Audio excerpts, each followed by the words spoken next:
नमस्कार मित्रांनो, आजच्या व्हिडिओमध्ये आपण महाराष्ट्रातील एक अनोख्या आणि पारंपरिक सणाबद्दल म्हणजेच कांदे नवमीबद्दल सविस्तर माहिती पाहणार आहोत.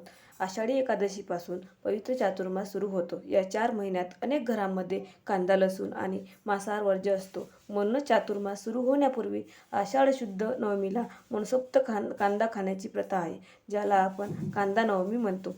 कांदा नवमी हा महाराष्ट्रातील आणि गोव्यातील एक अतिशय अनोखा आणि पारंपरिक सण आहे. आषाढी एकादशीच्या 2 दिवस आधी म्हणजेच आषाढ शुद्ध नवमीला कांदे नवमी साजरी केली जाते. या दिवशी मनसोक्त कांदा खाण्याची आणि कांद्याचे विविध पदार्थ बनवण्याची प्रथा आहे. या सणामागची वैज्ञानिक आणि व्यावहारिक माहिती मी खालीलप्रमाणे सांगणार आहे.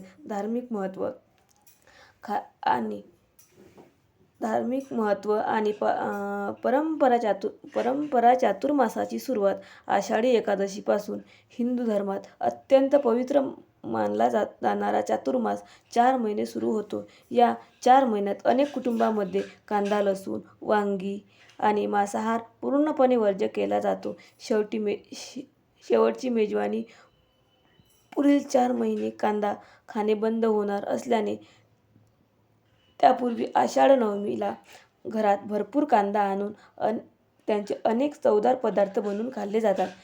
त्याला एक प्रकारे चातुर्मासापूर्वीची शेवटची मेजवानी म्हटले तरी चालेल. या दिवशी बनवले जाणारे खास पदार्थ कांदे नवमीच्या दिवशी प्रत्येक मराठी घरात कांद्याचा सुवास दरवळला असतो. या दिवशी प्रामुख्याने कांदा भजी, कांद्याची थालीपीठ, कांद्याची चटणी, भरलेली वांगी, इतर पदार्थ साजरे केले जातात. वैज्ञानिक व व्यावहारिक कारणे प्रथेमागे आपल्या पूर्वजांनी अत्यंत विचारपूर्वक वैज्ञानिक कारणे जोडली आहेत. आरोग्य आणि आयुर्वेद आषाढ महिन्यात पावसाळा जोरात असतो. पावसाळ्यात हवेतील दमटपणामुळे आपली पचनशक्ती मंदावते. आयुर्वेदामध्ये कांदा आणि लसूण हे तामसिक अन्नामध्ये मोडतात. ते पचनात जड असतात. त्यामुळे पावसाळ्याच्या 4 महिन्यात पोटाचे विकार टाळण्यासाठी कांदा, लसूण न खाण्याचा सल्ला दिला जातो. बॅक्टेरियाचा संसर्ग पावसाळ्यात दमट वातावरणामुळे कांद्यात लवकर कोंब येतात किंवा तो सडतात. असा कांदा खाल्ल्याने संसर्ग होण्याचा धोका असतो.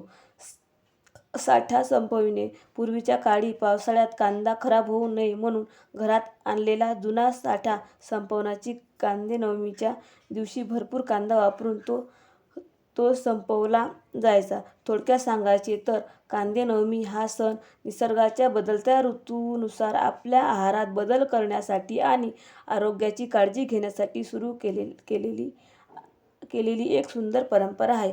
त्यासाठी मी कांदे भजे रेसिपी माझ्या चॅनलवर टाकलेली आहे. तुम्ही ती पूर्ण बघा आणि मला सांगा की तुम्ही चातुर्मासात कांदे खाता.